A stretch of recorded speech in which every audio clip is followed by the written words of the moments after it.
परिवार, समस्त काशी से पधारे पाठक परिवार, उनके समस्त सुहृदजन, मित्रजन एवं आप सभी श्रोता भाई बंधु, मातृशक्ति, बालक मित्र सखा, सबको जय श्री कृष्ण, जय सिया राम, जय श्रीमन नारायण, जय जय श्री राधे, हर हर गंगे, नमः पार्वती पतये, हर हर महादेव। ठाकुर जी की अति अनुकंपा और अति कृपा से हम आप सब लोगों को ये सुखद सौभाग्य प्राप्त हुआ। अलकापुरी जिसे कुबेर की नगरी कहते हैं, जो कि यहीं से प्रारंभ होती है, ऐसी हिमालय की पावन गोद, नीलकंठ महादेव का आश्रय, नर नारायण भगवान की चरण सन्निधि, अलकनंदा गंगा मैया का कलकल कलरव करता स्वर, बद्री विशाल भगवान का दर्शन, ये सब सौभाग्य के साथ श्रीमद् भागवत में कृष्ण उद्धव संवाद का परम प्रसंग श्रवण और निरुध्यासन करने का हमें अवसर प्राप्त हुआ। ये हमारा परम सौभाग्य है। बंधुओं, बद्रिकाश्रम को अनुभव भूमि भी कहते हैं। हमारे पृथ्वी लोक में यदि भगवद अनुभव, देव अनुभव, गंधर्व अनुभव, यक्ष अनुभव यदि किसी को करना है तो यही हो सकता है। अन्य स्थानों पर यत्न बहुत ज्यादा करने पड़ेंगे, पर यहाँ एक तो हमने पहले दिन नहीं बताई, अब विश्राम दिन बता दें। यहाँ पर एक माला करने का जो गिनती है वो 1000 मानी जाती है। आप एक माला करेंगे, 108 मन के करेंगे तो वो 108 यहाँ करने पर 1008 माने जाते हैं। इसलिए यहाँ पर कई भक्तों को ठाकुर जी ने भेजा। क्यों? बोले अन्य स्थानों पर करोगे तो पुरुषण करने में भी 16-16 महीने लगेंगे, लेकिन यहाँ आकर के करोगे। अब पुरुषण का कैसे होता है, उसकी बड़ी एक विधि है कि जिस मंत्र का पुरुषण करना है उस मंत्र को मल्टीप्लाई किया जाता है 24 से, जाने किससे, ऐसे कुछ रहता है। वो जितना फिर निकलेगा उतनी मालाएं उसका फिर उससे गुणा ऐसे करके होता है, पर मूल रूप से 24 लाख जब होना चाहिए। सामान्य से सामान्य व्यक्ति अगर अत्यंत सूक्ष्म राम नाम और राधा नाम भी अगर पूरे दिन करेगा तो 1-1.5 लाख से ऊपर नहीं जा पाएगा। वो 24 लाख करने पर एक पुरुषण होता है, और पुरुषण होने पर जिन देव का आप आराधन कर रहे हो उनका अनुभव होता है, सूक्ष्म अनुभव पुरुषण करने पर। अब आप अगर नीचे जाकर के करेंगे 24 लाख तो आपको बहुत समय लगेगा करने में, और ये 1-1.5 लाख 2 लाख तो मैं उन लोगों को बता रहा हूं जो स्पष्ट, अब उसमें भी अशुद्धि नहीं होनी चाहिए। अब आप राधा राधा राधा राधा राधा राधा राधा राधा राधा, अब वो धारा धारा नहीं होना चाहिए, उसमें एक बीच में आपको संपुट गैप का देना पड़ेगा, वो स्पष्ट राधा होना चाहिए, राम राम राम राम राम राम राम। अब आप उसमें वो मरा नहीं होना चाहिए, वो हो तो उसमें कोई दिक्कत नहीं है, पर जब आप अनुष्ठान में बैठते हैं तो आपको शुद्धि का ध्यान रखना पड़ता है, और उसमें भी मन में, बुद्धि में, नेत्र बंद करके विचारों में कुछ दूषितता नहीं आनी चाहिए। अगर दूषित भाव आया तो फिर दोबारा शुरू से करना पड़ेगा। हमने 1 महीना कथा की थी नासिक में, तो वहां गायत्री के कुछ पाठ किए थे, पुरुषण नहीं किया था। पुरुषण तो बहुत कठिन होता है, पर महाराज जी जिन्होंने कथा कराई उन्होंने नियम दिया। हमारे इतने खतरनाक नियम थे, सुबह 3 बजे उठो, उठ करके कक्ष में स्नान करो, फिर गंगा जी में स्नान करने जाओ, गंगा जी से स्नान करके आओ। अच्छा, गंगा जी में भी ऐसे नहीं जाना है, कोरे वस्त्र पहन करके जाओ, तिलक स्वरूप लगा करके जाओ। गंगा जी में स्नान करके आओ, मौन रहना है, किसी का स्पर्श नहीं करना है। कोई कपड़े देने, साथ में सेवक जन जो रहते हमारे भाईजन सब, कोई कपड़े देने तो नीचे से लेते, भोजन थाली वो नीचे धर देते, वहां से हम उठाते, किसी का स्पर्श नहीं। फिर गीले वस्त्रों में ही आइए आकर के फिर कम से कम 6000 नाम करिए, 6000 गायत्री करिए। गायत्री भी बड़ी, उसको माइक पे बोलना नहीं चाहिए, लोग बाग बोलते हैं, अपराध लगता है।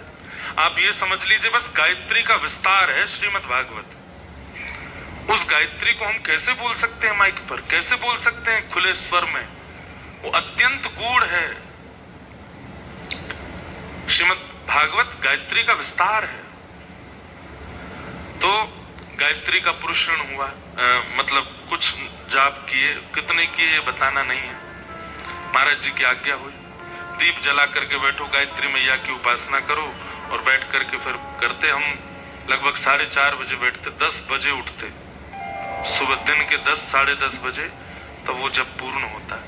उसमें भी महाराज जी ने नियम दिया, अगर पलक झपकी तो अब 1500 हो गए, वो पलक झपक गई, नींद आ गई, तो फिर दोबारा से करना पड़ेगा, नहीं तो वो खंडित हो जाएगा।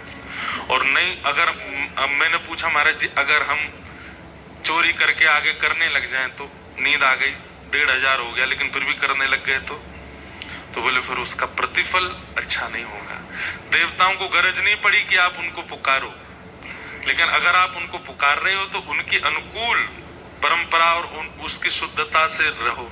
मैंने हमारा तो गिरिराज बाबा ही ठीक है, वृंदावन वाले ही ठीक है, हम बुरो ना माने, गुस्सा ना होवे, कछु ना कैसे करो सेवा, लेकिन अब करना है एक बार, वो भी अनुभव होना चाहिए।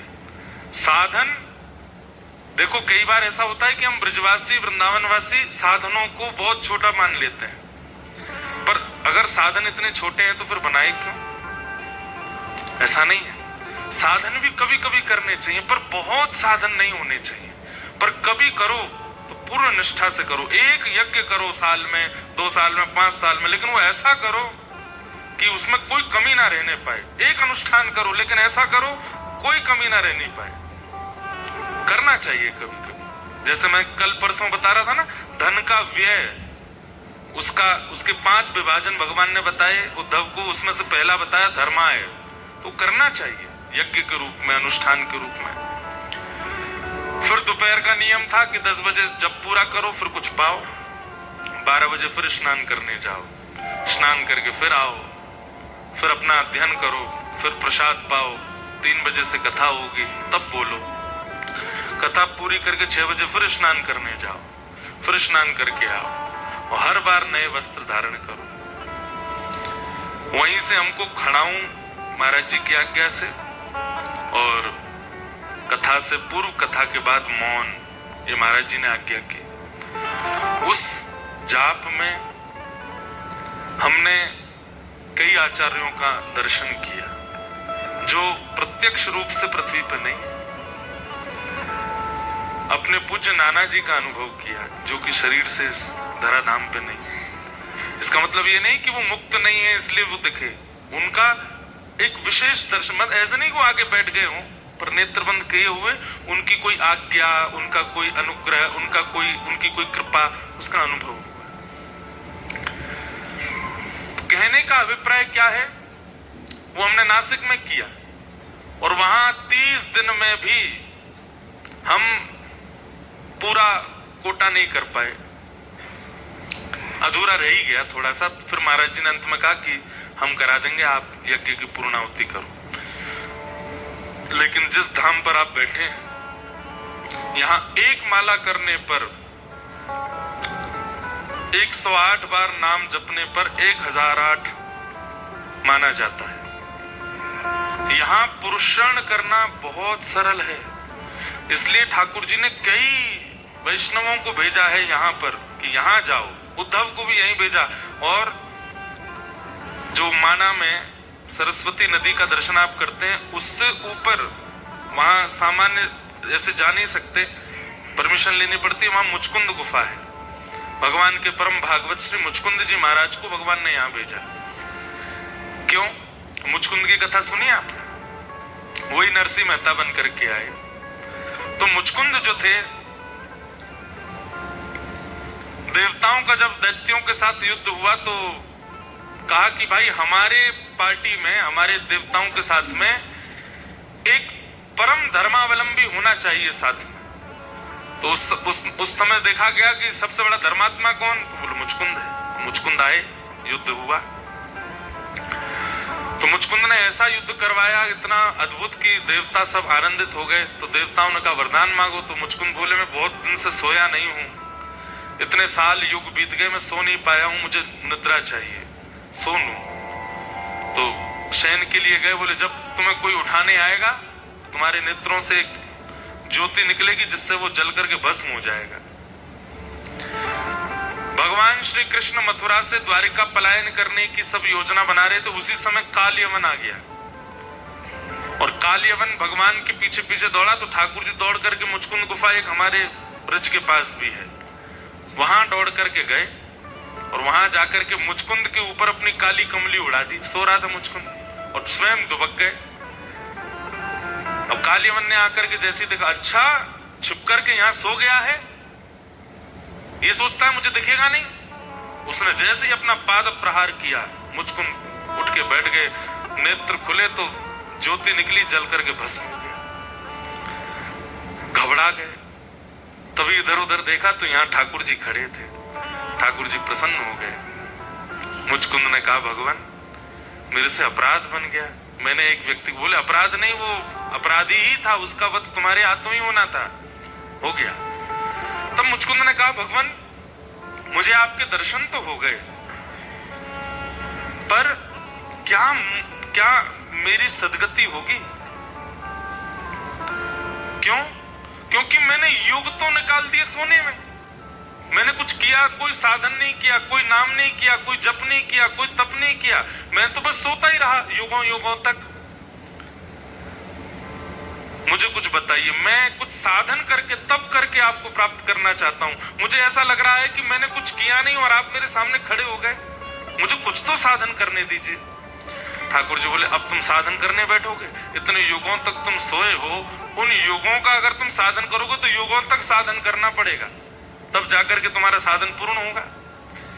तब मुचकुंद ने कहा कि महाराज कोई ऐसा उपाय नहीं कि मेरे युगों का साधन बहुत जल्दी पूर्ण हो जाए। तो भगवान बोले एक स्थान है। बोले कौन सा? बोले बद्रीनाथ, बद्रिकाश्रम चले जाओ, मेरा आश्रम है वो। वहां पर समय गति वैसी रहती है जैसी सामान्य सब जगह है। वहां पर सूर्य चंद्र भी सामान्य रहते हैं, पर वहां पर भजन गति बहुत तीव्र चलती है। वहां एक बार नाम लेने का फल 100 बार नाम लेने के समान होता है। तो तुम युगों तक अगर तुम जप करोगे तो बहुत युग लग जाएंगे तुमको। तुम बद्रीनाथ चले जाओ, वहां जाकर के गुफा बना करके वहां जप करो, तो तुम महीने भर में जितना जप करोगे, महीने भर में जप कर 24 घंटे करना, अब सोना नहीं, दिन रात करना, और 30 दिन महीने भर में तुम जितना जप करोगे उससे एक युग का जप पूर्ण हो जाएगा, साधन हो जाएगा। तब मुचकुंद जी महाराज यहाँ आए और सरस्वती नदी जहां से प्रकट है, हमको दर्शन होते हैं, उससे ऊपर मुचकुंद गुफा है, वहां पर उन्होंने बैठ करके साधन किया। आज हमको सौभाग्य मिला नो मैन जोन में जाने का, जहां पे लोगों को जाने की अनुमति नहीं है। आज हम वहां गए थे, मुचकुंद गुफा का भी दर्शन किया। उसके बाद फिर और आगे गए तो फिर ज्ञानगंज एक जगह पड़ती है। एक सिंगल आदमी नहीं था पूरे मार्ग में। 60 किलोमीटर आगे गए हम, ज्ञानगंज। ज्ञानगंज क्या है? देवताओं की यूनिवर्सिटी है। वहां पर भी एक भी इंसान नहीं जाते, बस मिलिट्री फोर्स जाती है चाइना बॉर्डर तक। तो कल परसों हमसे यहाँ के कुछ अधिकारी मिलने आए, तो उनसे हमने प्रार्थना की हमको अनुमति दे दो कि हम आगे चले जाएं। वो आके हमसे बोले आपकी कथा सुनते हैं बहुत अच्छा लगता है। मैंने कहा अच्छा तो दक्षिणा दो। बोले क्या चाहिए? मैंने कहा हमको अनुमति दो आगे तक जाने की। बोले महाराज जी वहां तो बर्फ है, रास्ता नहीं। मैंने कहा अब तो कथा सुनते हो तो कुछ तो उन्होंने अनुमति दिलाई। आज हम गए तो जिनका ग्रंथों में आज तक केवल श्रवण किया, सब स्थानों का दर्शन किया। तो सबसे पहले यहाँ से मुचकुंद गुफा के बाद आए ज्ञानगंज। ज्ञानगंज मतलब वहां कोई मंदिर नहीं है कुछ, बस वो पहाड़ियां हैं चारों ओर और घने पहाड़ और केवल बर्फ, 6-6 फीट बर्फ। गंज में ब्रह्मा जी देवताओं के साथ में देवताओं की परीक्षा लेते हैं। और किस चीज की परीक्षा लेते हैं कि जब 6 महीना देवताओं के लिए बद्रीनाथ खुलेगा तो नारद जी के साथ में सब देवता कहते हैं कि हमको भी सेवा मिले, कोई रसोई की सेवा, कोई श्रृंगार की सेवा, कोई मंदिर मार्जन की सेवा, कोई आरती सजाने की सेवा, कोई वस्त्र बनाने की सेवा, कोई पुष्पमाला बनाने की सेवा। तो वहां उस ज्ञानगंज में ब्रह्मा जी महाराज बैठ करके देवताओं की स्थिति देखते हैं कि कौन बद्री विशाल भगवान की सेवा करने योग्य है और उसको फिर सेवा प्रदान करते हैं। तो हर वर्ष नए नए देवताओं को, नारद जी तो मुख्य पुजारी हैं ही, उनके साथ सेवा करने का अवसर सबको मिलता है और दर्शन की विधि सबको प्राप्त होती है। नारद जी आरती करते हैं, बाकी के जो मुख्य देवता जिनको ब्रह्मा जी अभी चुन रहे होंगे, रोज चुनाव होता होगा, अब इस बार नारद जी के साथ आप रहोगे, चंद्रमा इस बार आप रहेंगे, वरुण जी इस बार आप भी रहेंगे सेवा में, तो वो सब तो मंदिर की सेवा में रहेंगे। बाकी के बचे हुए देवता क्या करेंगे, वो लंबी लाइन लगाएंगे, एक एक करके जाएंगे, बद्री विशाल भगवान का दर्शन करेंगे, वहां बैठ करके साधन करेंगे। अब इसमें प्रश्न उठता है, देवता अगर यहाँ रहते हैं और वो आते जाते रहते हैं, अभी भी 2, 4, 10, 15 देवता, कुछ ऋषि सब घूम रहे होंगे बद्रीनाथ में, हमको दिखते क्यों नहीं है? सीधी बात है, देवता, अब आप लोगों को थोड़ी बात अटपटी लगेगी लेकिन हम बोल देते हैं, देवताओं को मानवों से दुर्गंध आती है, इस कारण देवता दूर रहते हैं मानवों से। मानवों का खान पान, मानवों की रहनी सहनी, मानवों का उठना बैठना चलना फिरना अजीब तरीके से, वो बहुत एटिकेट्स में रहते हैं देवता। अरे आवाज करके पानी पी गया था, वो अमृत पी गया था, तुरंत चंद्रमा ने पहचान लिया, बोले ये तो दैत्य है। और मोहिनी भगवान के सुदर्शन चक्र ने उसको राहु और केतु में पर सोचिए, आवाज करके पानी पी गया तो इसका मतलब वो दैत्य। ये भी देवता बर्दाश्त नहीं करते। हम लोगों की रहनी सहनी कैसी है? जिस प्रकार पूज्य श्री मलुकपीठ वाले महाराज जी एक बार अपनी कथा में बता रहे थे, बोले जिस प्रकार विष्ठा में पड़े हुए जीव जंतुओं को देख करके हमको घृणा आती है, ऐसे ही जब हम कचौड़ी खाते हैं, समोसा खाते हैं, उल्टी सीधी सामग्री खाते हैं, देवताओं को हमसे घृणा आती है। क्या खाते हैं, कैसे रहते हैं, कैसे सोते हैं, नहाते नहीं है, इनमें से कितनी दुर्गंध आती है। इसलिए देवता हमसे दूर ही रहते हैं। जैसे उन्हें पता चल जाता है कोसों दूर से कोई मानव दिख रहा है, देवता तुरंत बोले इसकी दुर्गंध हमसे बर्दाश्त नहीं होगी। इसलिए संत जन यहाँ साधन करते हैं, ऐसी ऐसी जड़ी बूटियां खा करके तपस्या करते हैं जिससे अन्न ना पाना पड़े। देखिए हमारा शरीर जो है वो अन्नमय शरीर है। कौन सा शरीर है? अन्नमय। और देवताओं का चिन्हमय। वो अन्न नहीं पाते, वो जलपान करते हैं, वायु का सेवन करते हैं, सूर्य चंद्रमा की किरणों का सेवन करते हैं, जड़ी बूटियों का सेवन करते हैं, प्रकृति का सेवन करते हैं। वो हमारी तरह सामग्री नहीं पाते। तो देवताओं को कहीं ना कहीं हम लोगों से घृणा है। जब हम लोग साधन करके, जप करके, तप करके, तिलक धारण करके, धोती बगलबंदी पहनते हैं, इत्र लगाते हैं, ठाकुर जी की सेवा का चंदन लगाते हैं, शिखा धारण करते हैं, सुंदर बन के रहते हैं, ज्यादा अपवित्रता नहीं रखते, थोड़ा ध्यान रखते हैं अपनी स्थिति का, तब देवता थोड़ा प्रयास करते हैं कि नहीं ये वाला मानव थोड़ा ठीक है, इसके हम समीप जा सकते हैं। और फिर यहाँ कईयों को अनुभव होते हैं। तो ऋषि जन क्यों तप कर रहे हैं? वो इसीलिए तप कर रहे हैं कि ठाकुर जी के हम योग्य बन जाएं। ठाकुर जी इतना विचार नहीं करते, पर ठाकुर जी के नीचे इतने सारे देवता हैं ना, वो कहीं ना कहीं रोकते होंगे। भाई प्रधानमंत्री सबसे मिलना चाहता है पर उसके नीचे के लोग नहीं मिलने देते। देवताओं को प्रसन्न करना कहीं ना कहीं अनिवार्य हो जाता है। इसलिए जब तप साधन नियम व्रत अनुष्ठान ये बहुत आवश्यक होते हैं। अब एकादशी के दिन हम अन्न नहीं खाते, और उसको भगवान का सबसे प्रिय दिवस माना जाता है कि जो एकादशी करता है ठाकुर जी को बहुत प्रिय। अन्न छोड़ने वाला इतना प्रिय लगता है ठाकुर जी को। पर हम लोगों की भली चलाई एकादशी पर भी हम क्या क्या खाते हैं। व्रत का डोसा, व्रत के डोसा आ गए, वृंदावन में व्रत का पिज्जा आ गया। ठाकुर जी बोले भले चलाए, कुछ नहीं, घूम फिर के फिर वहीं आ गए। इसलिए हमारा अन्न शुद्ध नहीं है, हमारा जल शुद्ध नहीं है, हमारा सोना उठना बैठना खाना पीना शुद्ध नहीं है। इसके कारण हम लोगों से देवता दूरी रखते हैं। इसीलिए साधन बनाया गया कि साधन करो, इससे मति शुद्ध होगी, मन शुद्ध होगा, विचार शुद्ध होंगे, नियम शुद्ध होंगे, तब देवता अनुग्रह करेंगे। और देवता प्रसन्न हो गए, अनुग्रह करेंगे। तो जैसे नरसिंह मेहता को मिले, मीराबाई को मिले। मीराबाई, अरे संत जन कहते हैं जब मेवाड़ में भीड़ होने लगी संतों की, तो भोजराज राजा जाते संतों के पास, बोले आप मीरा को क्यों देखने आते हैं? मीरा सुंदर है इसलिए। तब संत कहते हैं, बोले नहीं महाराज, बार बार काशी जाकर के, बार बार द्वारिका जाकर के, बार बार तीर्थ करके भी जो चित्त में पवित्रता नहीं आती, वो पवित्रता मीरा को देख करके आ जाती है। इसलिए हमको मीराबाई का दर्शन करना होता है। उनके रूप में वो पवित्रता है, इसलिए ठाकुर जी उनसे मिल रहे हैं। गोस्वामी तुलसीदास जी के रूप में वो पवित्रता है, सूरदास जी के स्वभाव में और विचारों में वो पवित्रता है। हम में वो पवित्रता का अनुभव नहीं है। इसलिए ठाकुर जी और समस्त देवता ऋषिगण ये जो हैं अदृश्य ही रहते हैं। कहो तो यहीं घूम के जा रहे होंगे लेकिन नहीं दिख रहे होंगे। जब उनकी अनुकूलता हम अपने जीवन में ले आएंगे तो उनको दिखने लगेंगे।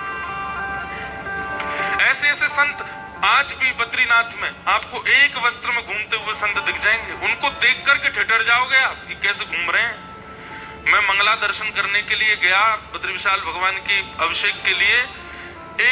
एक महात्मा कॉटन का एक धोती केवल ऐसे यहाँ गले में बांध करके और परिक्रमा लगा रहे, सुबह 4 बजे।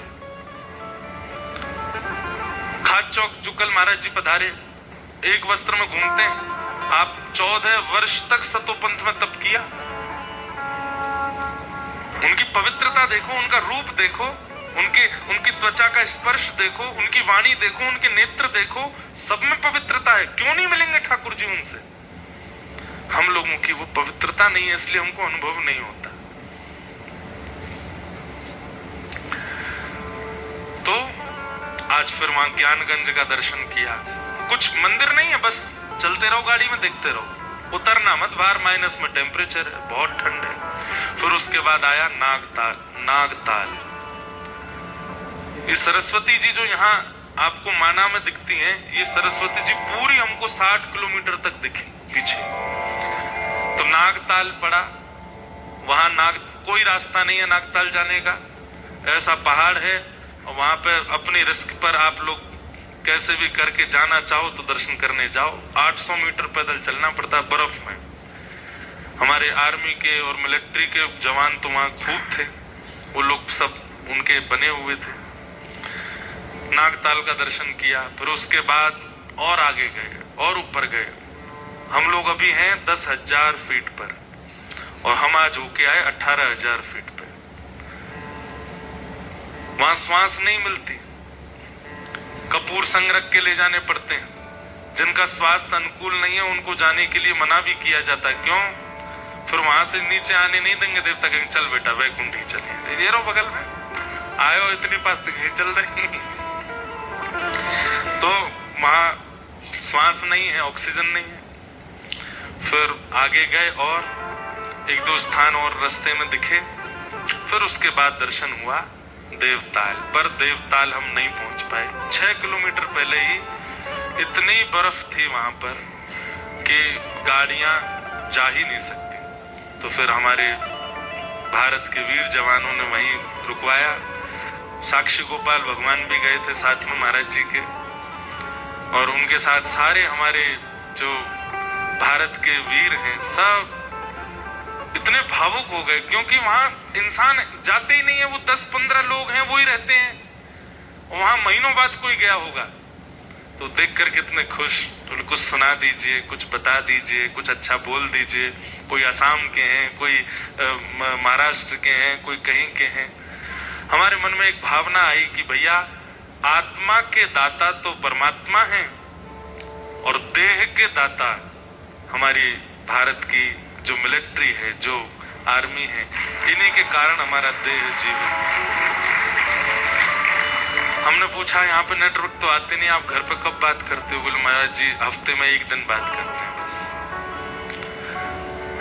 देश दुनिया में क्या चल रहा है वो उनको कभी कभी पता चलता है, कई सारे बातें तो उनको पता ही नहीं रहती है, इतनी व्यस्तता उनकी अपनी सुरक्षा में और सब चीजों में। पर 18,000 फीट पे आज हम जब पहुंचे, साक्षी गोपाल भगवान के लिए पोहा बनाया, पकोड़े बनाए, सुंदर चटनी बनाई, उनका भोग लगाया, सबने पाया। हम यहाँ से ब्रजवासी के पेड़ा लेके गए थे वृंदावन के, सब बांटे, खूब आनंद आया। वहीं हमको तो लगा भैया कि देवता हमने प्रत्यक्ष नहीं देखे, लेकिन हमारे भारत के जो जवान हैं ये देवताओं से कम नहीं है, ये तपस्वियों से कम नहीं। इस बार मेरा मन था कि मैं बद्रीनाथ में तपस्वियों के दर्शन करूं और मैंने कर लिए। वो तपस्वियों से कम है? वहां श्वास लेनी भारी पड़ती है, वहां रहना, पूरी खाल यहाँ से सब जल चुका है, इतनी तेज धूप की किरणें पड़ती हैं, नीचे ठंडा है, ऊपर से धूप की तेज किरणें, ये सब जल चुका है, हाथ जल चुके हैं, चश्मा लगा करके रहना पड़ता, क्योंकि एक तो धूप, ऊपर से बर्फ की जो रोशनी है, आंख खोल नहीं सकते वहां पे। वहां भैया देख के आए, हमारा तो प्रणाम करने का मन हुआ, पर सबको हृदय से लगाया, खूब उनकी बलैया लेके आए। मैंने कि भैया बद्री विशाल भगवान कृपा करें, आप लोगों को कोई की नजर नहीं लगे, सब आनंद करो। आज वहां दर्शन करने के लिए गए, देवताल, नागताल, ज्ञानगंज, मुचकुंद गुफा, और फिर वापस यहाँ आ तो गए थे हम 3:30 बजे, वापस सुबह निकले थे 8 बजे, पर साक्षी गोपाल भगवान का श्रृंगार करना था तो उनका श्रृंगार किया, जैसा भी बन पाया जल्दी जल्दी 10-20 मिनट में जो बना श्रृंगार करके। तो मैं ये बात क्यों बता रहा था कि इस भूमि पर नाम की गति बहुत तीव्र है। एक रात बची है आप लोगों के पास, कल तो सबको जाना है, आज तो कथा विश्राम है। अरे कहां तक गए, ये कथा आपने 7 दिन सुनी है, इस कथा में जो 6 दिन पूरे श्रवण कर पाए हैं उनको भी कम से कम 700 कथा सुनने का तो फल मिल ही जाएगा, एक कथा कहते। अब हमको भी, हम तो गिनती करते नहीं कितनी कथा हो गई, पर 700 कथा कहने का फल हमको भी मिल जाएगा भाई। 700 कथा हो गई एक कथा में। यहाँ पर एक बार कृष्ण कहने पर 100 कृष्ण के समान है। इसलिए भैया एक रात बची है, खूब बढ़िया जप करके जाना, अपने गुरु मंत्र का जप करके जाना, जो नाम प्रिय लगता हो वो नाम करके जाना, श्री बद्री विशाल भगवान को प्रणाम करके जाना। हे बद्री विशाल, इन 6 दिनों में हमने कोई अपराध किया हो, हमसे कोई, क्योंकि ये मानवों के रहने लायक भूमि नहीं है, हम लोग यहाँ अपराध ही करते हैं, तो हमसे अपराध बनते हैं, उसकी क्षमा मांग करके जाना और कहना कि हे बद्री विशाल आप पुनः बुलाइएगा। एक परिवर्तन हुआ है, पर परिवर्तन बहुत अच्छा हुआ है, इसलिए हम आपको बता देते हैं। 21 से 27 मई जो कथा अगले वर्ष बद्रीनाथ में होनी थी, उसका स्थान परिवर्तित कर दिया है, और स्थान अब बद्रीनाथ की जगह नेपाल में मुक्तिनाथ में होगी वो कथा, और सीमित लोग जाएंगे। केवल कथा जो करा रहे हैं वो कानपुर के लोग हैं, और भक्ति पथ की ओर से केवल 60 लोगों को ले जाने की हमको अनुमति है, ज्यादा लोग वहां नहीं जाएंगे। और उसका रजिस्ट्रेशन भी 10 दिन पहले ही खुलेगा कथा से, जितने लोग कहेंगे बस उतने, क्योंकि वो यहाँ से भी ज्यादा ऊंचाई पर है। मुक्तिनाथ कहाँ है? नेपाल में है, हिमालय की कंदरा में ही है, जहां से शालिग्राम भगवान प्रकट होते हैं। दामोदर कुंड वही है जहां से शालिग्राम भगवान प्रकट होकर के श्री गंडकी मैया से प्रवाहित होते हैं। तो मेरा बहुत इच्छा, एक बद्री विशाल भगवान का दर्शन करते करते मन में भाव आया कि अगले वर्ष की वो कथा हम मुक्तिनाथ करेंगे, क्योंकि अब अक्टूबर में आकर के हमारा मन बद्रीनाथ मई जून में आने का अब है नहीं। अब तो अक्टूबर में ही आएंगे हम, क्योंकि ये मौसम बढ़िया है। ठंड ज्यादा होती है लेकिन धूप निकलती है, थोड़ा भीड़ कम होती है, अच्छा लगता है। फिर महाराज जी से कल बात हुई। महाराज जी को हमने कहा, महाराज जी अगले वर्ष की कथा मुक्तिनाथ में कर रहे हैं। महाराज जी बोले मैं भी रहूंगा। मैंने कहा पर मन में ये लग रहा है कि बद्रीनाथ कथा थी, अब नहीं कर रहे, उसका क्या करें? तो महाराज जी ने एक इतनी सुंदर योजना बनाई। महाराज जी बोले, महाराज जी आप अक्टूबर नवंबर में जब कपाट बंद हो उससे पहले 7 दिन का समय निकालिएगा जरूर, और कथा हम बताएंगे कैसे करनी है। मैंने कहा बताइए कैसे करनी है। बोले पहले दिन की कथा होगी बिना पंडाल, बिना लाइट, बिना, बस माइक होगा, जैसे अकिंचन हम करते हैं। कथा का समय वही 10-11 बजे से सुबह होगा, खुले आसमान में मुचकुंद गुफा पे करेंगे पहले दिन की कथा। दूसरे दिन की कथा करेंगे व्यास गुफा पे। तीसरे दिन की कथा करेंगे अपने नीचे सरस्वती और श्री गंगा जी का जो संगम है वहां केशव प्रयाग आगे, वहां करेंगे। फिर चौथे दिन की कथा चरण पादुका पर करेंगे। पांचवें दिन की कथा खाचौक आश्रम पर करेंगे। इस प्रकार सातवें दिन, छठवें और सातवें 2 दिन बचेंगे। एक दिन नर पर्वत पर, एक दिन नारायण पर्वत पर, और फिर एक यहाँ कंचन गंगा है आगे। जब आप लोग बद्रीनाथ से नीचे उतरते हैं तब एक ग्लेशियर पड़ता है और उसके ऊपर से होके गाड़ी जाती है, खूब पानी बह के आता है। वो गंगा जी है, वो कंचन गंगा है। इधर ऋषि गंगा है, आगे कंचन गंगा है। वो कुबेर पर्वत से उतर करके आ रही है, उनकी बड़ी महिमा है। तो एक दिन वहां कथा करेंगे। महाराज जी बोले व्यवस्था सब हम देखेंगे, लोग बागों से बस कहना है अपने आप आओ, अपने आप रहो, समय बता दिया करेंगे, वहां पहुंचना है पहुंच जाओ। वहां बैठ करके खुले धूप में बैठ करके कथा सुनेंगे। कोई पाबंदी नहीं, 3 घंटा 4 घंटा कुछ नहीं, 1.5 घंटा 1 घंटा जितना मन होगा, 2 घंटा, और वो प्रसंग से कथा, अकिंचन कथा पहली बार बद्रीनाथ में होगी। अगले वर्ष के कपाट बंद होने से पहले ही होगी। कब होगी उसका समय मुक्तिनाथ में बताएंगे, पर अगले वर्ष जो मई में यहाँ कथा होनी थी वो मुक्तिनाथ होगी नेपाल में। वहां नारायण भगवान मुक्तिनाथ विराजमान है, और वहां ठाकुर जी की सेवा कुमारी कन्याएं करती हैं, छोटी छोटी कन्या। उन्हीं को अधिकार है ठाकुर जी को छूने का, ठाकुर जी का श्रृंगार करने का। छोटी छोटी कन्याएं, कुमारी कन्याएं भगवान का श्रृंगार सेवा करती हैं। अद्भुत स्थान है, पर किसी का मन भी बने अगर उससे पहले जाने का बाद, तो बहुत सावधानी से जाइएगा, क्योंकि वो यहाँ से भी थोड़ा दुष्कर है जाना वहां पर नारायण भगवान का मधुर दर्शन। और पूरे विश्व में जहां भी शालिग्राम जी हैं वहीं से आए हैं। यहाँ तक कि हमारे श्री राधारमण लाल जी, श्री गोपाल भट्ट गोस्वामी जी, उनको भी वहीं से लेकर के आए, शालिग्राम जी लेकर के आए, सेवा करके उनसे श्री राधारमण लाल जी को प्रकट किया। तो शालिग्राम शिला जहां भी आपको दर्शन होती है वो आई मुक्तिनाथ से ही है, दामोदर कुंड से है, गंडकी नदी से है। तो ऐसे मुक्तिनाथ में अगले वर्ष की कथा। हम कथा की विश्रांति की भूमिका में प्रवेश करेंगे। उससे पहले किन्हीं 2-3 प्रश्न आए हैं। एक का प्रश्न है कि मैं गृहिणी हूं, मेरे सेवा में नवनीत प्रिया लाल जी हैं, मतलब लड्डू गोपाल जी, जिनको प्रचलित रूप से लड्डू गोपाल कहते हैं, पर मूल रूप से वो नवनीत प्रिया लाल है। वो हाथ में लड्डू नहीं है ठाकुर जी के, मक्खन है। वो मक्खन को क्या कहते हैं? नवनीत। तो नवनीत जिनको अति प्रिय, वो नवनीत प्रिया लाल। तो ये बहुत अच्छा आपने लड्डू गोपाल जी बोलो, कोई बुराई नहीं उसमें, पर मूल नाम उनका नवनीत प्रिया लाल ही है। तो नवनीत प्रिया लाल जी हैं। मैं पूरे दिन में उनकी सेवा कम कर पाती हूँ, पर मानसिक चिंतन चलता रहता है। नाम जब कथा भी पूरा दिन चलता है, पर सेवा पूरे दिन की नहीं कर पाती। तो यह कोई अपराध तो नहीं? अब हमारी एक बात सुनो,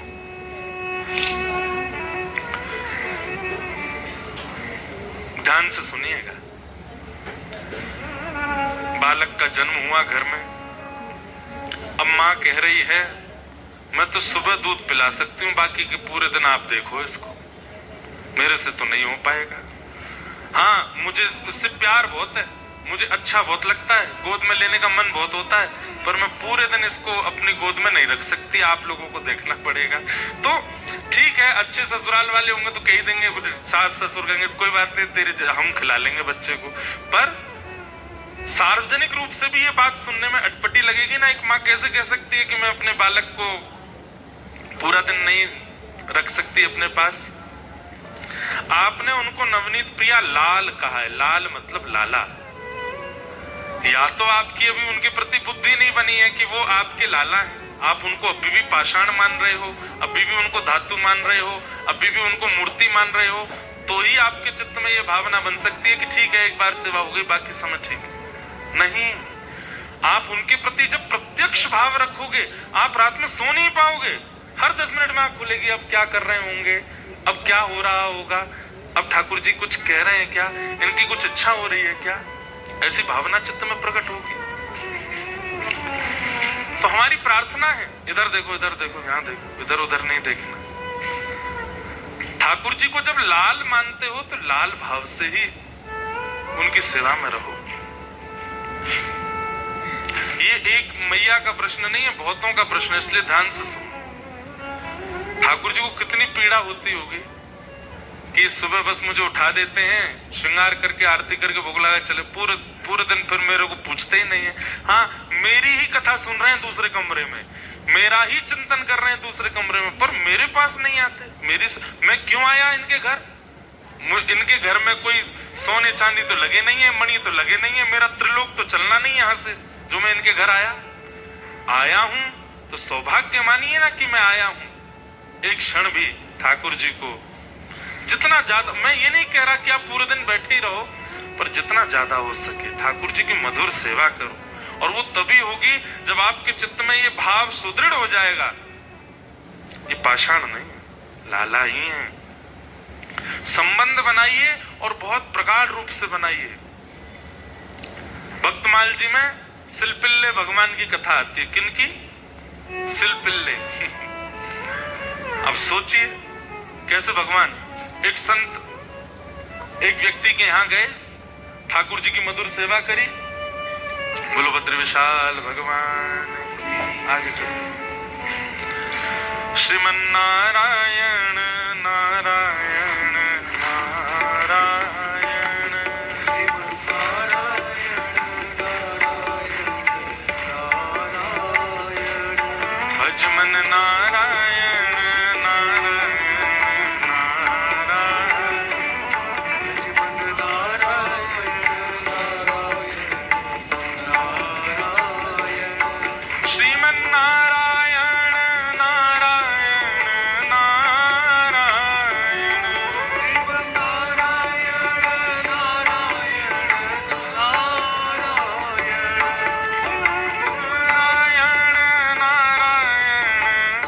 नारायण, नारायण नारायण। श्री वैष्णो देवी मैया की चुनरी आई है आज व्यासपीठ पे। बोलो वैष्णो देवी मैया की जय। हमारे भैया हैं वैष्णो देवी से पधारे हैं। जय। श्रीमन नारायण नारायण नारायण,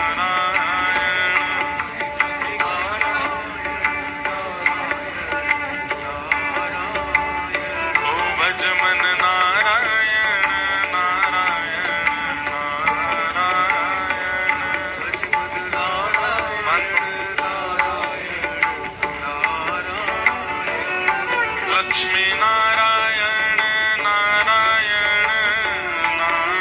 नारायण,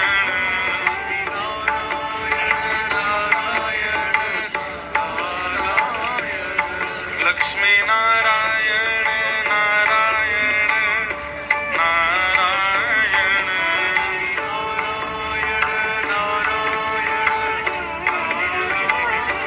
श्रीमन नारायण नारायण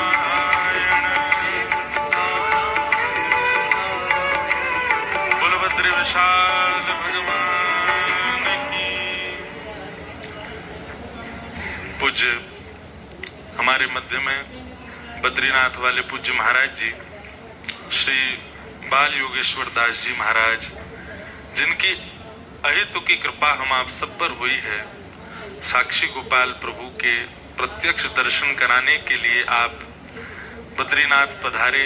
हमने तो जिद करके महाराज जी को बुलाया है और महाराज जी ने आप सबको तो दर्शन सुख दिया, पर हमें तो वह सुख दिया है जो हम बताना ही नहीं चाहते, कि क्योंकि सुख बताने से, प्रेम बताने से प्रेम घटता है। पर निश्चित ही बहुत आनंद और बहुत सुख मिला। पूज्य महाराज जी पधारे, बस यही प्रार्थना है महाराज जी ऐसी कृपा अनुग्रह करते रहें। आज साक्षी गोपाल प्रभु का प्रथम बार श्रृंगार करने का अवसर मिला। महाराज जी बोले हम तो इनको ऐसे ही घुमाते हैं, ये आए हैं जब ऐसे ही डोलने के लिए, घूमने के लिए आए हैं, तो फिर जैसे साधु साई हम हैं वैसे साधु साई रहेंगे। ऐसी ही महाराज जी मिलती जुलती कथा श्री मदन मोहन जी की। हमारे श्री मदन मोहन जी जो अभी करौली राजस्थान में विराजमान है, सप्त निधियों में एक निधि है, जिन्हें श्री सनातन गोस्वामी पाद ने विराजमान किया। तो श्री मदन मोहन जी तो एक ब्रजवासिनी मैया के यहाँ अपनी सेवा करवा रहे। वैसे श्री मदन मोहन जी वज्रनाभ जी जो भगवान के परपौत्र हैं, उन्होंने गोविंद देव जी, गोपीनाथ जी और मदन मोहन जी, तीन स्वरूपों का निर्माण कराया था भगवान के परपौत्र वज्रनाभ ने। कालांतर में फिर ये तीनों भूमिगत हो गए वृंदावन में। फिर रूप गोस्वामी पाद ने गोमा टीला से श्री गोविंद देव जी को प्रकट किया और श्री सनातन गोस्वामी पाद ने एक ब्रजवासी को प्राप्त हो गए थे मदन मोहन जी, वहां से उनको प्राप्त किया। और श्री गोपीनाथ जी भी भूमि से प्रकट होकर के मधु पंडित जी को प्राप्त हुए। शालिग्राम शिला से श्री राधारमन लाल जी प्रकट हुए। चित्तावल से हितवंश महाप्रभु के साथ श्री राधा वल्लभ लाल जी पधारे। और वृंदावन में किशोर जुगल वन, वहां से श्री जुगल किशोर ठाकुर जी प्रकट हुए। और निधिवन राज में श्री स्वामी हरदास जी महाराज के कुंज बिहारी लाल प्रकट हुए। ऐसे हमारे सप्तनिधि हैं। तो इनमें मदन मोहन जी की भी कथा ऐसी है महाराज जी, जैसे आपके संग लीला हुई। मदन मोहन जी रोज भिक्षा ले, सनातन गोस्वामी जी रोज भिक्षा लेने जाते थे। 22 घंटा भजन करते थे और 2 घंटे में सोना, स्नान करना, प्रसाद पाना, नित्य क्रम कर लेना, जो भी उनके क्रम होते 2 घंटे में सब कर लेते थे। वो 22 घंटा भजन करते थे, नाम जप करते थे। मैया के यहाँ, एक ब्रजवासिनी मैया के यहाँ सूखा सामान, आटा, दाल, चावल सब लेते थे और फिर स्वयं अपनी कुटिया में आके सिद्ध करके बना के पाते थे। बोलो जुगल किशोर लाल की, श्री साक्षी गोपाल भगवान की।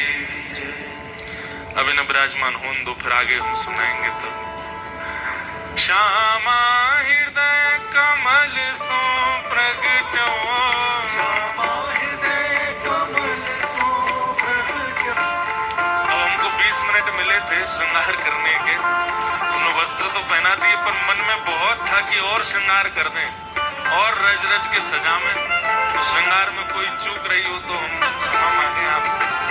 लेकिन प्यारे गिरधर लाल जी आज बड़े प्रसन्न हैं, बहुत खुश हो रहे थे कि हमारे श्री, आप इनको वैसे ही रखना जैसे आप रहते हैं। ज्यादा इनको श्रृंगार की आदत लगवाना नहीं, पर जब जब हम मिलेंगे तब तब श्रृंगार करेंगे। बस ये अधिकार हमको दे दो, हम इनके श्रृंगारी है। जब हमारे पास आएंगे तो हम श्रृंगार करेंगे। बाकी आप इनको साधु बनाए रखो, ये बाबा बने डोलेंगे। अरे भैया, आज वहां गए ऊपर इतनी बर्फ में, हम बार बार इनको ढके और ये उघाड़ दें, क्यों खड़े हैं, ऐसे ही डोलन दो। बिल्कुल महाराज बड़े अद्भुत ठाकुर जी हैं और बहुत सुख दे रहे हैं। हमारे महाराज जी को तो हम बार बार बधाई देंगे, कोई की नजर नहीं लगे, ये सदा आपके पास ही रहे, सदा आपके हृदय से लगे रहे। श्यामा हृदय कमल सो प्रगट्यो श्यामा हृदय कमल सो प्रगट्यो ओ श्यामा हृदय कमल सो प्रगट्यो श्यामा हृदय कमल सो प्रगट्यो और श्याम हृदय तुम्हा वृंदावन मेरो वृंदावन हे श्री वृंदावन प्यारो वृंदावन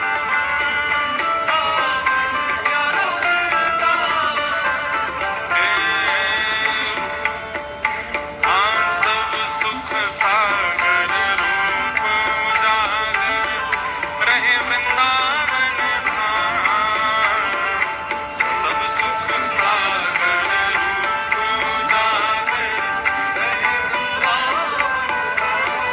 हे रूप गोस्वामी प्रगट कियो जहाँ गोस्वामी प्रगट कियो श्री रूप गोस्वामी प्रगट कियो जहाँ गोस्वामी प्रगट कियो राधा गोविंद रूप निभाओ वृंदावन मेरो वृंदावन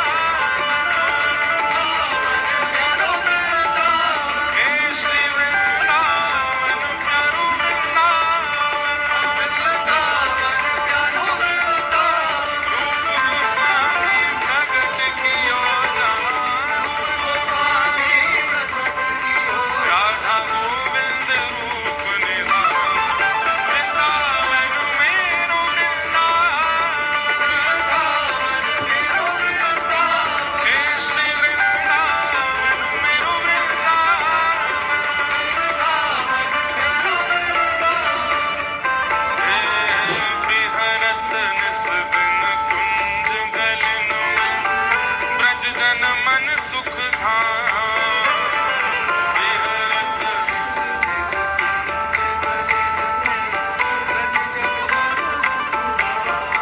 हे मदन मोहन को रूप निरख के मदन मोहन को रूप निरख के श्री मदन मोहन को रूप निरख के मदन मोहन को रूप निरख सनातन बलि बलि जाओ वृंदावन मेरो वृंदावन हे श्री वृंदावन प्यारो वृंदावन श्री साक्षी गोपाल भगवान की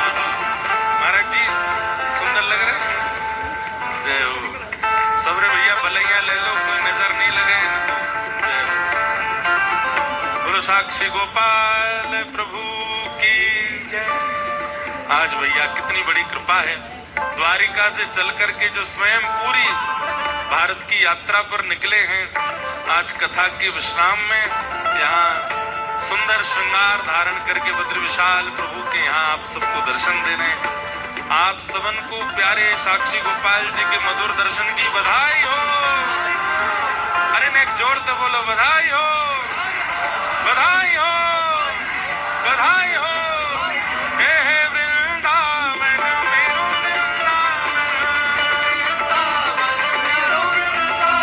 हे श्री वृंदावन मेरो वृंदावन हाँ वृंदावन मेरो वृंदावन गोपी ग्वाल सब ही और धारे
गाए। वृंदावन मेरो वृंदावन, वृंदावन मेरो वृंदावन, हे श्री वृंदावन मेरो वृंदावन। वृंदावन मेरो वृंदावन। और भुवन चतुर्दश की सुंदरता, निधिवन करत बिहार। भुवन चतुर्दश की सुंदरता, निधिवन करत बिहार। हे भुवन चतुर्दश की सुंदरता, निधिवन करत बिहार। भुवन चतुर्दश की सुंदरता, निधिवन करत बिहार। हे श्यामा प्यारी कुंज बिहारी, श्यामा प्यारी कुंज बिहारी, हे श्यामा प्यारी कुंज बिहारी। श्यामा प्यारी कुंज बिहारी। और जय जय श्री हरिदास, वृंदावन मेरो वृंदावन। मेरो वृंदावन, हे श्री वृंदावन मेरो वृंदावन। वृंदावन मेरो वृंदावन। श्यामा प्यारी कुंज बिहारी, श्यामा प्यारी, कुंज बिहारी, हे श्यामा प्यारी बांके बिहारी। श्यामा प्यारी बांके बिहारी। और जय जय श्री हरिदास, वृंदावन मेरो वृंदावन। वृंदावन मेरो वृंदावन, हे श्री वृंदावन मेरो वृंदावन। वृंदावन मेरो वृंदावन। और महाराज जी, हमारे वृंदावन की परंपरा रही कि स्वामी हरदास जी के यहाँ बिहारी जी प्रकट भये तो सब आचार्य उनको बधाई देने गए। पितरवंश महाप्रभु के यहाँ ठाकुर जी प्रकट भये तो सब आचार्य उनको, और बधाई में क्या लेके जाते, एक पद बना के लेके जाते। अब पूरा पद तो हम जल्दी बनाएंगे, लेकिन एक पंक्ति आपके ठाकुर जी के लिए आज बधाई रूप में। हाँ, गोमती तट द्वारवती सो पधारे, श्री साक्षी गोपाल।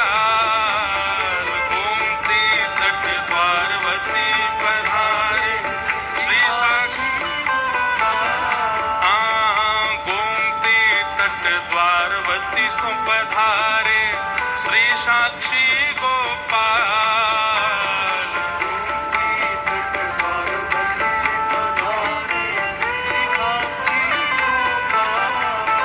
हे भारत भ्रमण करन के काजे, भारत भ्रमण करन के, तीर्थ भ्रमण करन के काजे, तीर्थ भ्रमण करन के काजे, जो नेपाल योगी दास, वृंदावन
भले ही मत, क्योंकि ऑक्सीजन खत्म हो जाएगी तो कहां जाओगे फिर।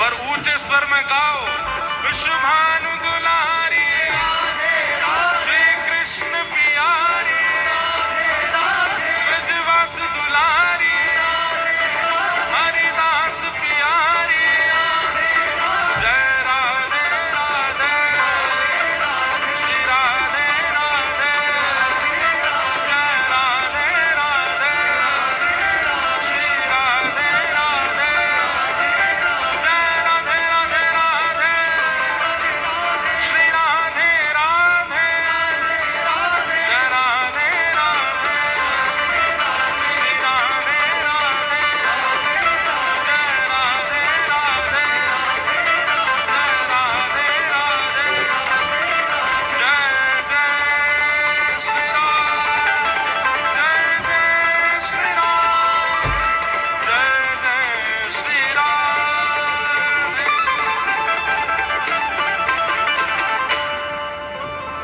बोलो साक्षी गोपाल प्रभु की बधाई हो, बधाई हो, बधाई हो। ऐसे हमारे महाराज जी को प्यारे साक्षी गोपाल मिले। अब टूटी फूटी कथा करते करते शब्द लिखे हैं महाराज जी। गोमती तट द्वारवती सो पधारे। द्वारिका का शास्त्रीय नाम द्वारावती है। क्या है? द्वारावती। गोमती तट द्वारवती सो पधारे श्री साक्षी गोपाल। गोमती तट द्वार गाइए। श्री साक्षी गोपाल भारत भ्रमण करन के काजे। भारत भ्रमण तीर्थ भ्रमण करन के काजे। चुने बाल योगी दास वृंदावन मेरो वृंदावन वृंदावन हे श्री वृंदावन प्यारो वृंदावन। बधाई हो महाराज जी। ये एक पंक्ति की बधाई और एक श्रृंगार की बधाई। अब जब जब आप मिलेंगे तो श्रृंगार की सेवा, हम इनके श्रृंगारी हैं। आप इनको डुलाओ, खूब नहलाओ, खूब कछु कराओ। पर जब भी हम दोनों मिलेंगे तो हमको बस 20 मिनट चाहिए। अब पता चल गई है इनकी सब बात। हाँ, कमर कितनी है, छाती कितनी है, मुंह कितनों है, कान ज्यादा खोल के रखे सुनवे के काजे। मुंह भी बहुत फुला में लेकिन अच्छे हैं। चरण एक आगे है तो ये घूमते ही रहेंगे। नेक आगे है एक चरण, तो यहाँ को मतलब टिकवे वाले है नहीं, डोलते ही रहेंगे सब जगह। कैसे इतने साल द्वारिका में रुक गए ये तो भगवान जाने। आपके सामने भक्तिमती मीराबाई ने भी नृत्य किया है। आपके सामने रामदास बोढ़ाना जो द्वारिकाधीश जी को लेकर के ठाकुर जी में विराजे, उन्होंने भी आपका दर्शन किया है। आपके सामने श्री तुकाराम जी महाराज, श्री नामदेव जी महाराज, जो भी द्वारिका गए हैं, सबने आपका दर्शन करके आपको भाव सुनाए हैं। कितनी बड़ी कृपा है आज हम आप सब लोगों पर कि वही गोपाल जी भ्रमण करते हुए आज यहाँ कथा में पधारे, हम सबको दर्शन दे रहे हैं। पूज्य महाराज जी के तो सौभाग्य की सराहना है ही नहीं। पर महाराज जी जैसे आपके ठाकुर जी रहते हैं, जैसे आप साधु साईं है, वैसे ठाकुर जी भी साधु साईं। अब चुने होते, कोई मिलीनियर चुनो हो तो, कोई बढ़िया सेठ साहूकार चुनो होता तो वही के जैसे रहते। अब चुने ही साधु हैं तो साधु की तरह ही रहना पड़ेगा। तो इसमें कोई ये नहीं है कि महाराज जी तो ज्यादा प्रेम तो कोई रख भी ना पाएगा। इतनी दूर तक हम गए, महाराज जी ऐसे ले गए लाल जी को। हम तो गाड़ी चला रहे थे, इतनी बर्फ में गए, इतनी माऊ महाराज जी ऐसे लेके लाल जी को। इतना स्नेह भैया, वस्त्र प्रसाद श्रृंगार ये बात की बात है, पहले स्नेह दे दो अपने लाला को। तो मैं बता रहा था कि महाराज जी ऐसे ही हमारे श्री मदन मोहन जी पधारे। किनके पास? श्री सनातन गोस्वामी जी के पास। कैसे? सनातन गोस्वामी 24 घंटा में से 22 घंटा भजन करते थे। 2 घंटा में ही स्नान, ध्यान, तिलक, स्वरूप, भोजन, पानी जो करना है, भिक्षा भी। और अगर 2 घंटे में किसी चीज में विलंब हो जाता तो एक कार्य छोड़ देते, कभी भोजन छोड़ देते, कभी सोना छोड़ देते, फिर भजन में। एक दिन ब्रजवासिनी मैया मथुरा में वाके यहाँ भिक्षा मांगवे जाते सनातन गोस्वामी। जब द्वार खोल के मैया देवे आती भिक्षा, तो ये भीतर झांकते ऐसे, तो मैया और गेट के बीच में जो नेक जगह, वहां में से मदन मोहन जी दिखाई देते। और ये बस दूर से देख करके कितने मधुर ठाकुर जी हैं, कितने प्यारे हैं लाला। मैया खूब प्रेम से सेवा करे। वो बाबा नजर मत लगावे, मेरे ठाकुर है, मैं तो खूब भावते करूं सेवा। अच्छा मैया हमको दे दो। तो सूखी सामग्री लेते थे, आटा, दाल, चावल, स्वयं बना के पाते थे। कुछ दिन बाद इनको तो मदन मोहन जी भा ही गए, पर मदन मोहन जी को बाबा भा गए। और मैंने कल भी कहा था कथा में कि आपकी भक्ति की सार्थकता ये नहीं कि आपको ठाकुर जी भावे, वो तो लाखों को भाते हैं, करोड़ों को भाते हैं, पर करोड़ों में किसी एक, कोई एक होता है जो ठाकुर जी को भाता है, वो विशेष है, जो ठाकुर जी को भा जाए। इतना नाम करो, इतना जप करो, इतनी कथा सुनो, इतना संभल करके अपना जीवन जियो कि आप ठाकुर जी को भा जाओ। हम स्पष्ट रूप से कहें, मानव कल्याण क्या है कि आप ठाकुर जी को भा गए, यही कल्याण है।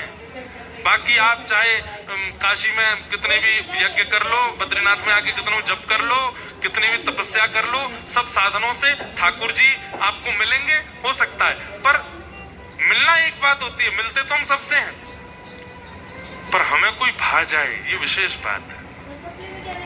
ठाकुर जी को भाना है, हम भा जाएं ठाकुर जी को, वो तो हमको भाई गए, हम और भा जाएं उनको, हम उनके प्रिय बन जाएं। तो मदन मोहन जी ठाकुर जी को भा गए, ठाकुर जी को सनातन गोस्वामी भा गए। रात्रि में स्वप्न में मैया के पास आकर के ठाकुर जी बोले, मैया बोली, मेरी भक्ति से आप प्रसन्न हो? बोला हाँ, मैं बहुत प्रसन्न हूं। अच्छा आज्ञा करो। बोले आज्ञा ये है, कछु दिना में तुम पधारवे वारी हो। मैया तो रोने लगी, ये खबर सुना नहीं, आप स्वप्न में आए हैं मुझे?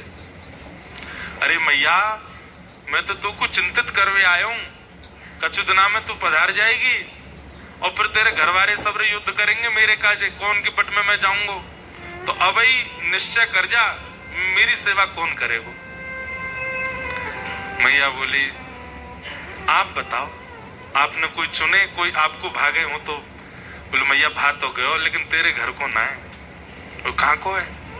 बोलो रोज बाबा भिक्षा लेवे आवे ना, वो भागे हो।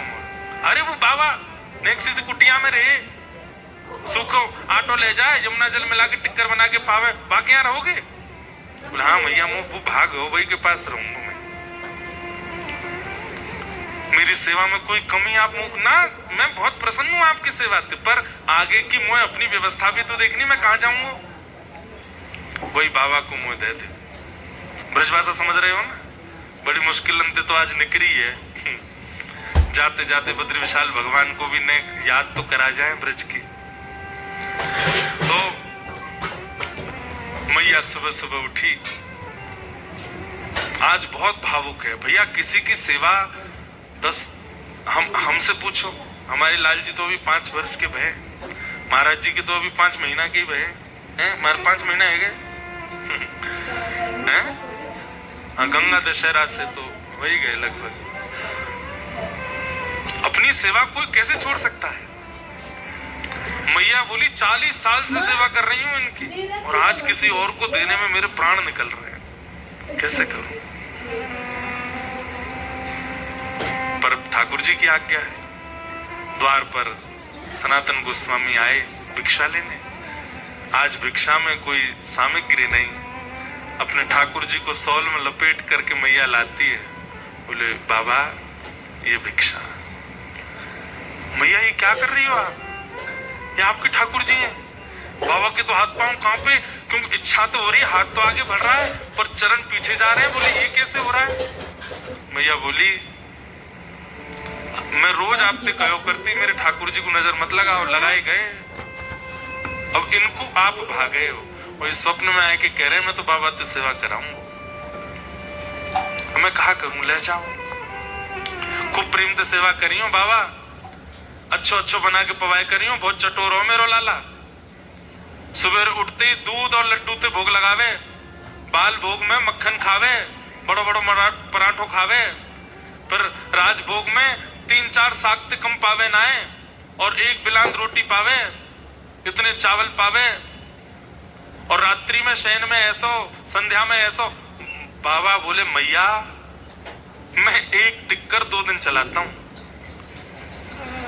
आटो ले जाऊं, जमुना जल मिला के टिक्कर बनाऊं और बाद टिक्कर को भी जमुना रज के भीतर धर दूं। जब भूख लगे 22 घंटा भजन के बाद वहां में तो नेक तोड़ के पाए लूं। 1 टिक्कर 2 दिन चलाऊं, कैसे रहेगा ये? सनातन गोस्वामी बोले एक काम करो मैया, बोले कहा आज रखो, आज रात्रि में। अब देखो, एक तो होता है कि व्यक्तियों कहे इनके लिए मैं सब करूंगा भाई, अपना भजन छोड़ दूंगा, अपना नाम, इनकी सेवा करूंगा, कितनी बार भोग लगाना, 8 बार भोग लगाऊंगा मैं। लेकिन सनातन गोस्वामी बोले मैं अगर लेके जा रहा होता तो मैं ये करता, ये खुद आना चाह रहे हैं तो मैं अपनी बात कहूंगा ना। क्या मैया आज रात में स्वप्न में इनसे कह देना, क्या 1 टिक्कर मिलेगा दिन में बस,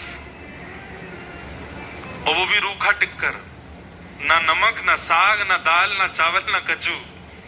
और रही बात यहाँ चांदी को सिंहासन, आपके इतने श्रृंगार, मुंह पे कछू ना आवे, मन होएगा तो 1 लंगोटी पहनाए दे करूंगा बस, ज्यादा श्रृंगार खरीदे कि ना मुंह पे धन है ना मैं कोई तो मांगूंगा। और नेक्सी से मेरी कुटिया इतनी बड़ी कुटिया है कि मैं केवल वहां में लेटूं बैठूं उठूं, और ज्यादा कुछ वहां में नेक्सी सी चौकी लगा दूंगा, कोने में बैठे रहेंगे। कभी बिच्छू घुसे आवे, कभी कातर घुसे आवे, कभी सांप घुसे आवे मेरी कुटिया में, और बारिश है जाए तो बस जमुना जी आ जाए भीतर। बताए दो ठाकुर जी को, अगर ये सब स्वीकार हो तो चले मेरे संग। सनातन गोस्वामी के चित्त में व्याकुलता भी हो रही है कि कहीं ठाकुर जी मना तो नहीं कर देंगे, लेकिन देखना भी चाह रहे हैं कि ठाकुर जी स्वीकार करते हैं कि नहीं। रात्रि में मैया सोई, रात भर ठाकुर जी के चरण दबा के मैया बोली वहां कहा करोगे जाके, हैं बाबा मोड़ा है वहां पे बिच्छू घुस्याम, और सबसे बड़ी बात चलो श्रृंगार ना करेगो, बैठाएगो ना, खावे को ना मिलेगो, इतना बड़ो तो तुम्हारो पेट है कि समुद्र छोटो पड़े या के नीचे, 8 बार भूख लगे तुम्हें, कहा करोगे? और कहते कहते मैया सो गई। ठाकुर जी स्वप्न में आए, बोले चाहे 1 टिक्कर खिलाए रहूंगो वही के पास। मैया तुम वही देते। वो मां रोने लगी, बोले कितना प्रेम है आपके चित्त में, आपको 56 भोग राजी नहीं है, आपको श्रृंगार राजी नहीं है, आपको तो उस व्यक्ति के चित्त का प्रेम राजी है, वही आपका आहार है। दूसरे दिन मैया फिर से, आज तो जल्दी आ गए सनातन गोस्वामी, देखे क्या बात हुई। रात में द्वार पर खड़े होकर मंजीरा बजा रहे थे। आज भी हमारे ब्रज में भिक्षा लेने वाले महात्मा डोरबेल नहीं बजाते, चिल्लाते नहीं कि भिक्षा लेके आओ, बस राधे कृष्ण कीर्तन करते हैं, और गौ दोहन जितनी देर होता है उतनी देर ही रुकते हैं, 5 मिनट 5.5 मिनट बस, इतने में भिक्षा दे दी तो ठीक, नहीं तो चले जाएंगे। कीर्तन करने लगे, मैया आई फिर से, और फिर से ठाकुर जी बोल बाबा कहा जादू किया मेरे लाला पे, 40 साल की सेवा फीकी पड़ गई मेरी, तुम्हारे संग ही जावे को लो धरो। मदन मोहन जी तो हृदय से लगा करके श्री सनातन गोस्वामी आनंदित हो गए, नृत्य करने लगे ब्रज की गलियों में, और नृत्य करते हुए अपनी कुटिया में, कहा महल छोड़ के ठाकुर जी कुटिया में पधारे। पूरी कथा मिलती है महाराज जी आपसे। ठाकुर जी किसको चुनते हैं ये बड़ी बात है। द्वारिका में इतने वर्ष रहे ठाकुर जी, इतने वहां पर 56 भोग, इतने सब कुछ सेवा सब ग्रहण की, पर हम गाते हैं मेरो मन गिरधर छवि पे अटको, पर ठाकुर जी गाते हैं मेरो मन तो भक्तन में अटको। कोई ऐसा मेरो भक्त मेरे सामने आ जाए मैं तो वही में अटक जाऊं। और सनातन गोस्वामी लिया है, एक चौकी पे बैठा दिए, बोले अब पता चलेगी तुम्हें आ गए, बड़ी जिद करके आए हो। दूसरे दिन आ गए, ऑटो लेके आए, वहां में यमुना जी मिला करके टिक्कर बनायो मोटो, ठाकुर जी के आगे बड़ो टिक्कर पधरा दियो। 56 सामग्री भावे वारे आज एक टिक्कर पावेंगे। कुछ कुछ ऐसी कहानी नहीं लगती कि कोई बड़े घर की बेटी कोई छोटे घर के व्यक्ति से प्रेम करके उसके संग भाग के आ गई है, अब उसकी कुटिया में रह रही है। ऐसे लगते ठाकुर जी की कथा भी। 3-4 दिन तो महाराज एक ही टिक्कर पाए। 4 दिन बाद जैसे ही सनातन गोस्वामी जप में बैठे थे, सोई ठाकुर जी मन में प्रकट हो गए। बाबा, अरे ठाकुर जी सेवा बढ़िया चल रही है, आनंद है, कोई दिक्कत तो ना है ना? मुंह को बहुत सुख मिल रहा है, ऐसे जोर के टिक्कर बना के पवाओ बाबा, आनंद आ रहा है। अच्छा, कहा आज्ञा, नेक नमक डाल दे करो आटे में, रूखे आटे में तुम जमुना जल मिलाए के पवाए दो बाबा। नेक तो हमें जीव चटोरी रही है बहुत वर्षन थे, नेक तो थोड़ो नेक नमक डाल दे करो। अच्छा, कल से भिक्षा में नमक भी ले आऊंगा, कुटिया में नहीं है, लेके आऊंगा। दूसरे दिन भिक्षा लेने गए, आटा मांगा, फिर बोले थोड़ा नमक भी दे दो। बोले बाबा तुम तो बरसन थे आटे पे ही, आटो दाल चावल ही ले जाओ, अब तो नमक मांग रहे हो। भजन करते करते जीव में चटपनो आगो दिखे। बाबा बोले मेरे ना आयो, कोई और आयो, मेरी कुटिया में बाकी आगो है। नमक लेके गए, आटे में नमक मिलायो, टिक्कर बना के ठाकुर जी को पवायो। 5-6 दिन ठाकुर जी खूब प्रसन्न। 5-6 दिन बाद ठाकुर जी फिर आ गए स्वप्न में।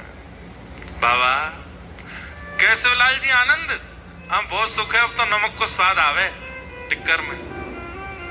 अच्छा, सोई ठाकुर जी खांसन लगे तो सनातन को जय जय खांस काहे को रहे हो? अरे वो रूखे टिक्कर गरे में इर्ज गए मेरे, वहां में घी लगा दे करो नेक। बाबा कल तो घी लिया ही नेक, घी लगाए तो बस नेक चुपड़ दोगे तो ऐसे सटाक के भीतर चलो जाएगा।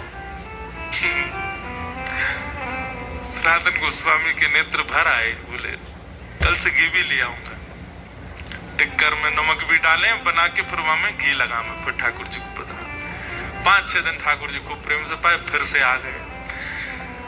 सनातन गोस्वामी बोले अब क्या चाहिए? मैं तो यूं कह रहा हूं, नमक है ही है, घी है ही है, एक आलू और लिया करो, और वह जा में टिक्कर सेको ना, वही में वह आलू को भूंज दे करो, छिलका उतार के मीट के वहां में नेक नमक तो टिक्कर के संग नेक आलू आ जाएगा। तो नेक तुरंत सनातन गोस्वामी उठे, मदन मोहन जी को गोद में भरा, बोले चलो मैं छोड़ के आऊं तुम्हें। मेरा घर मेरी कुटिया तुमने पूरे 56 भोग ले आओगे यहाँ पे? मैया के द्वार पर मैया ले पकड़ अपने चटोरे लाला है। अरे कभी आटे में नमक डरवावे, कभी घी लगवावे, कभी आलू मंगवावे, कभी कच वो तो लगे कल को घेवर मांगेगो, कल को मालपुआ मांगेगो, फिर को रसगुल्ला ले आओ। मैया की गोद में जैसे ही ठाकुर जी पधराए, श्री मदन मोहन जी सचल प्रकट हो गए और बाबा से लिपट गए। बोले तो छोड़ के ना जाऊंगा, रहूंगा तेरे पास है, तू चाहे जो जैसे रख ले, रहूंगा तेरे पास।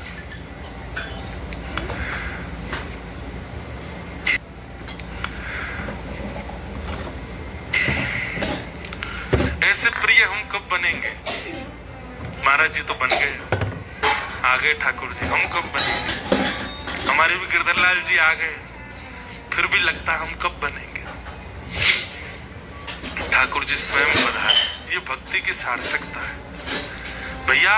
भजन का, सत्संग का, हमने जो भी कुछ सुना पिछले 6 दिनों में, इन सबका फल हमको केवल एक चाहिए कि हम भी सनातन गोस्वामी की तरह ठाकुर जी को प्रिय लग जाए।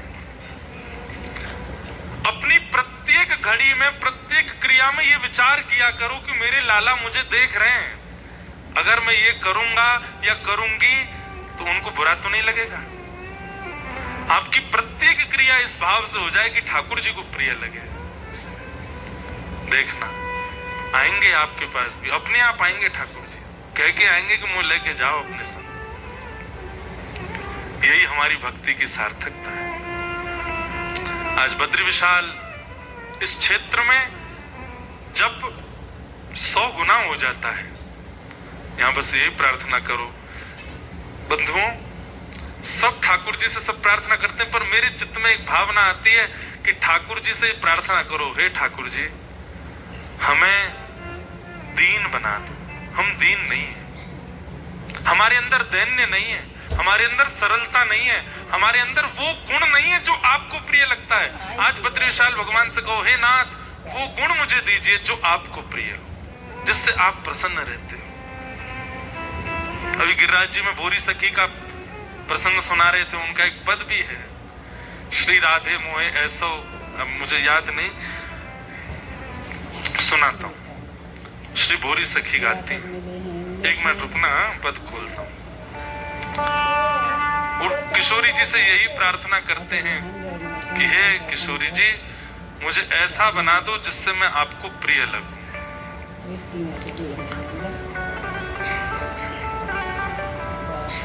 संस्कृत में अच्छे मिलेगा।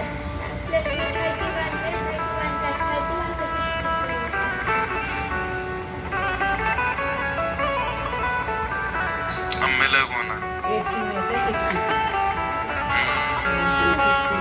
कोई राग रहने दो, पूर्व वाले।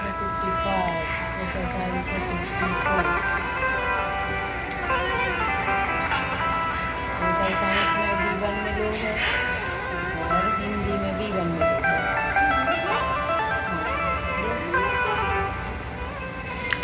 लेकिन महाराज जी हजारों तो पद हैं, खो जाएं इधर उधर, नेक रुको बस, कहाँ है ये?